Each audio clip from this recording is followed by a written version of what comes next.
see this.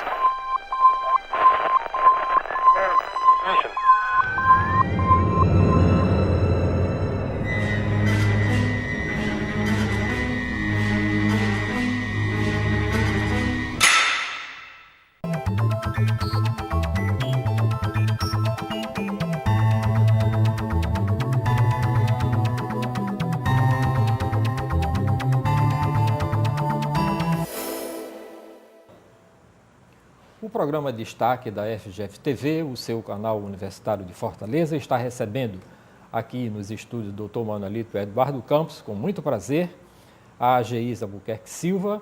Ela é graduada em Engenharia com especialidade em Irrigação, coordenadora de Irrigação e coordenadora executiva do Projeto São José, onde ela fez esse trabalho. Foi secretária executiva do Grupo de Trabalho Participativo do Complexo Portuário do PECEM, e assessora do gabinete do governador Lúcio Alcântara. Se destacou e com a ação voluntária desse projeto no governo Lúcio Alcântara. Eu queria, Geisa, que você falasse um pouco como foi que você de repente entrou para esse mundo. Você pensava que você ia trabalhar com essa história de irrigação e depois você trabalhar com esse projeto São José? E como foi a sua jornada? Como foi o seu caminhar? Como foi que você chegou aonde você chegou? Olha, essa migração foi muito interessante, Jonas, porque, na verdade, eu sempre gostei muito de gente. Então, quando do mestrado que eu fui fazer em irrigação, que foi em Israel, porque nós não tínhamos o hábito de fazer os pequenos grupos de agricultores irrigados trabalhando juntos. Então, a ideia é um pouco do kibbutz. Fui para conhecer isso, vivenciar isso e trazer essa experiência para cá. Então, já era uma primeira experiência minha de trabalhar com gente de forma muito próxima. Muito prazeroso, gostei bastante. Depois, tentaram multiplicar essa ideia de trabalharmos com vários agricultores, mas com ações diversas, que não somente a irrigação, que era o caso do São José, até hoje em execução, com muito sucesso. Tinha um coordenador que era mais da área financeira e eu vinha mais para a área de execução, que eu gosto mais é do fazer. E foi outra experiência muito bonita e que eu acho que até hoje dá resultados muito bonitos para o Estado.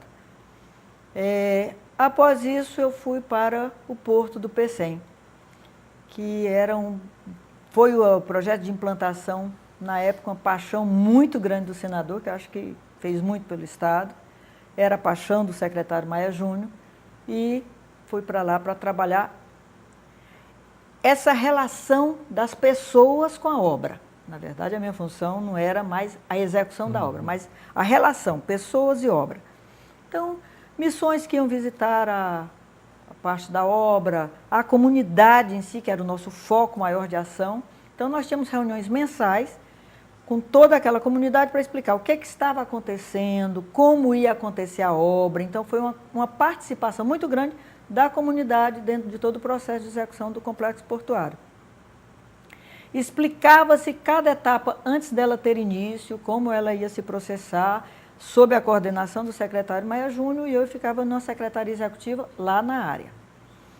Passado isso, ou durante esse acontecimento, nós nos preocupamos o que o Estado estava devolvendo a esses operários, na faixa de seus 6, 7 mil operários, que passavam o dia inteiro ali, dando muito de si. E o secretário disse, vamos alfabetizar essas pessoas, porque foi o que a gente percebeu, que quando era folha de pagamento, eles não sabiam assinar.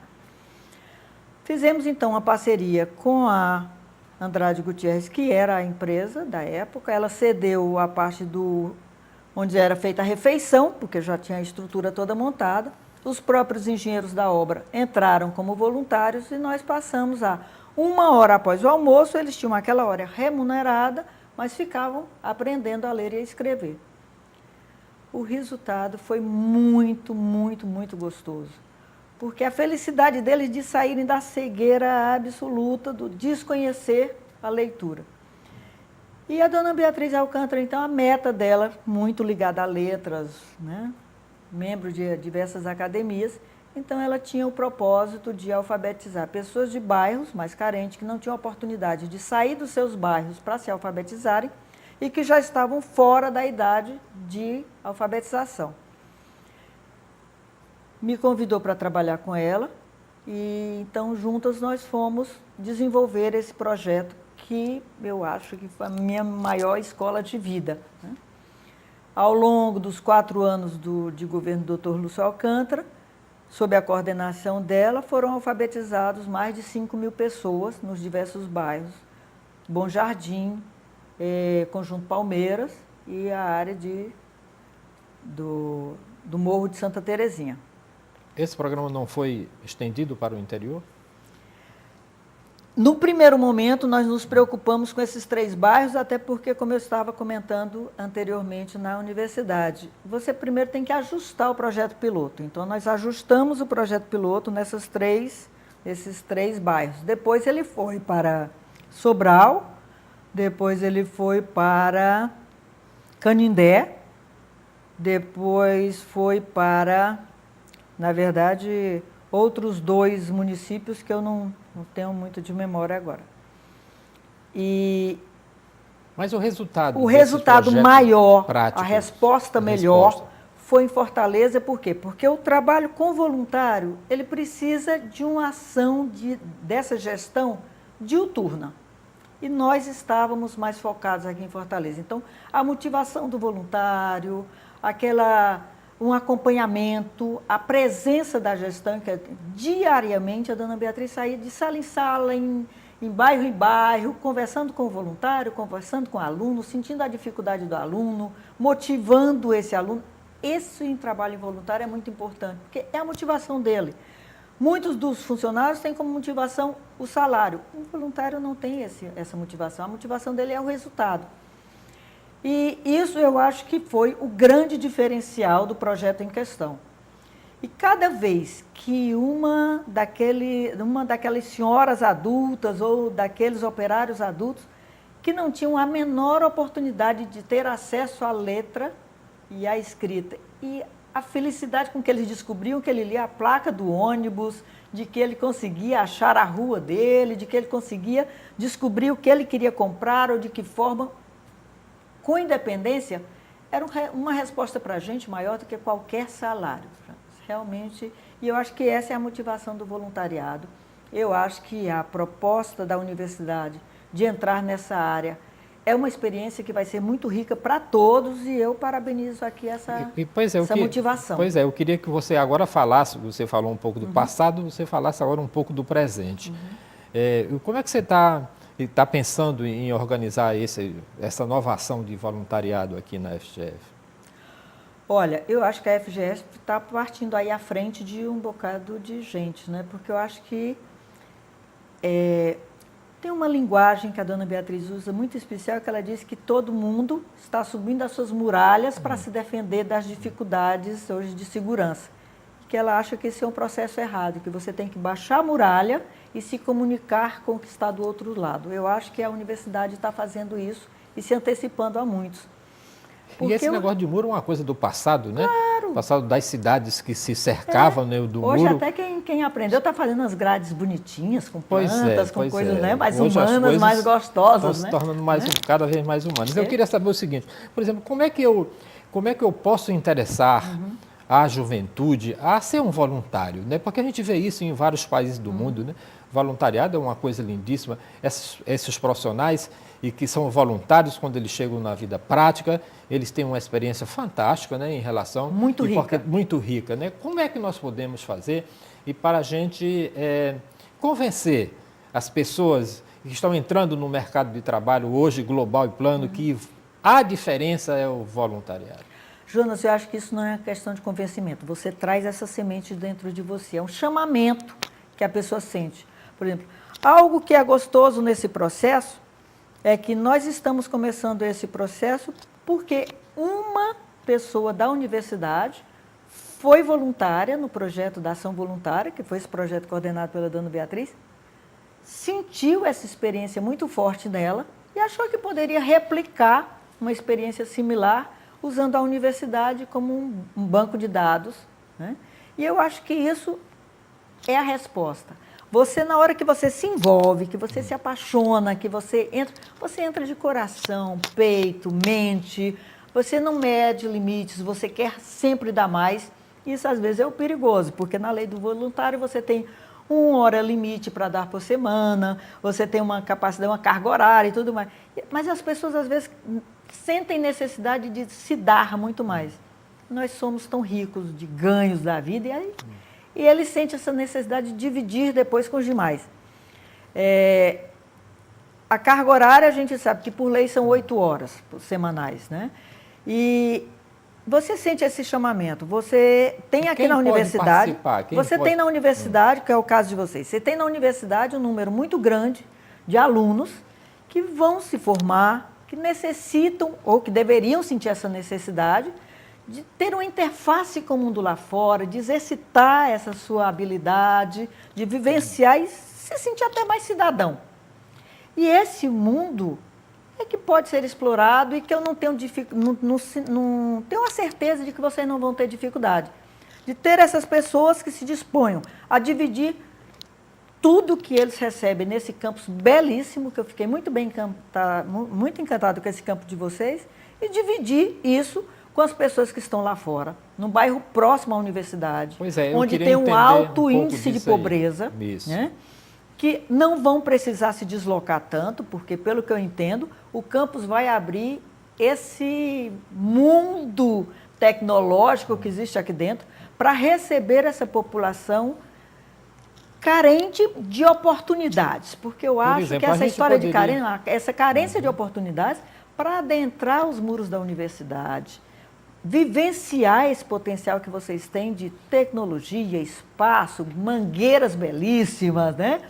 Tecnologia de ponta, e alfabetizar essas pessoas que estão fora do seu estágio de idade. Então, ela traz o filho pequeno para aprender alguma outra coisa, em vez de ficar esperando que o filho faça o seu exercício de cidadania, ela vai aprender a ler, a escrever, a criar uma autonomia, a enxergar o mundo das letras, a ler, né? Adentrar na leitura no sentido prazeroso de pegar um livro e... Geisa, a gente poderia fazer uma comparação, assim, por exemplo, fazer uma analogia e com o projeto Mandala, né? Você é da irrigação, você sabe, né, que o projeto Mandala, né, entende, é um círculo, né? Claro. Você começa ali, que o círculo seria a FGF, né? E no entorno daquele círculo você vai... Seu universo a ser trabalhado. Pronto, o universo vai trabalhando até expandir aquele universo, né? Você vai expandindo. É isso e que você está pensando nesse projeto? Começa no entorno da FGF, amplia para os bairros aqui do entorno da FGF, e depois amplia para a Grande Fortaleza, e depois amplia, entende, para as comunidades carentes. Olha, potencial, eu acho que potencial, Jonas, não nos falta, né? Nem da necessidade, porque eu acho que o Estado ainda tem um nível de analfabetismo altíssimo, né? Extrapola qualquer coerência que se tenha. Qual é a idade desse público-alvo que você acha que ainda somos... Olha, pelo que eu conversei com a Marina, e eu acho que o potencial que está sendo imaginado é o adulto que está fora da idade de estar na escola, né, e que continua analfabeto. O fora de faixa, né? Fora da faixa. E ainda tem, então, mesmo jovens fora da faixa, claro, têm dificuldade de leitura. Tem dificuldade na leitura, ele tem dificuldade de acesso, porque nem sempre você tem esse curso avançado com facilidade, nem sempre tem acesso. E a universidade se dispõe a cobrir essa lacuna, que é um gesto, eu acho que cidadão, muito admirável, né?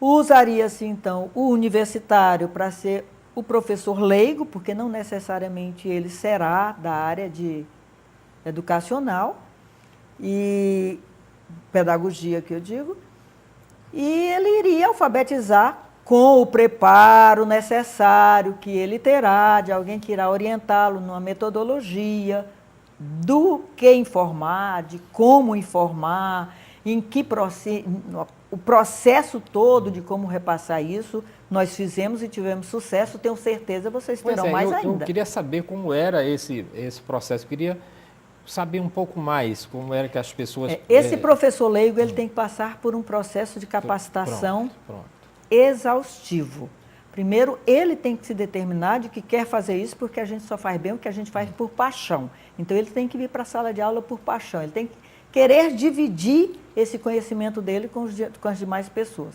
Será preparado de forma exaustiva para entrar em sala de aula. E, a partir daí, ele será acompanhado e será monitorado e terá avaliações parciais. E eu não tenho dúvida de que esse resultado vai ser muito bonito para todas as partes. E pela sua experiência passada, entende, depois quando vocês fizeram esse programa lá, quando você trabalhava com o Dr. Lúcio, vocês fizeram uma pesquisa, o número de pessoas que vocês atingiram, como é que vocês faziam essa avaliação? Jonas, você com certeza conhece a dona Beatriz, sabe o quanto ela é perfeccionista e detalhista. Então, nós tínhamos uma equipe da Secretaria de Educação que, junto com ela, fazia esse acompanhamento qualitativo e quantitativo. Ou seja, a nossa preocupação não era o número de pessoas que estavam em sala de aula, e sim o número de pessoas com rendimento que seriam aprovados por todo o processo formal da educação. Eles, inclusive, passavam por um processo de seleção de prova que era aplicado pela Secretaria de Educação para que ele fosse considerado certificado, alfabetizado. E então, no final do ano, nós fazíamos uma solenidade para aquelas pessoas que foram consideradas com rendimento de alfabetizados. Os não alfabetizados, normalmente, eles voltavam para um reforço na turma subsequente para poder atingir o grau que fosse exigido para ser considerado alfabetizado.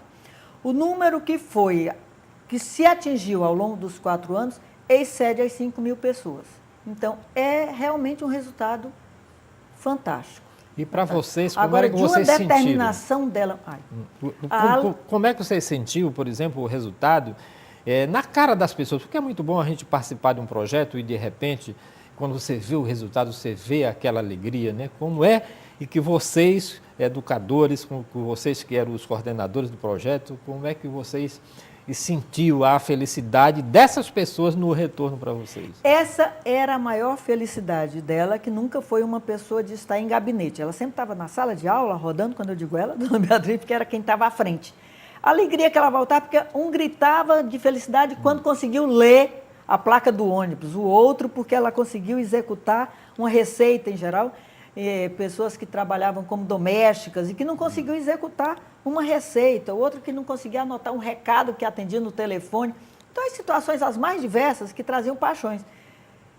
Para nós não tinha nenhum pagamento melhor quando você chegava na sala de aula e via aquelas pessoas de 90 anos, muitas vezes. Nós tínhamos 2 alunas de 90 anos, choraram, Jonas, no dia que conseguiram ler e ser consideradas alfabetizadas.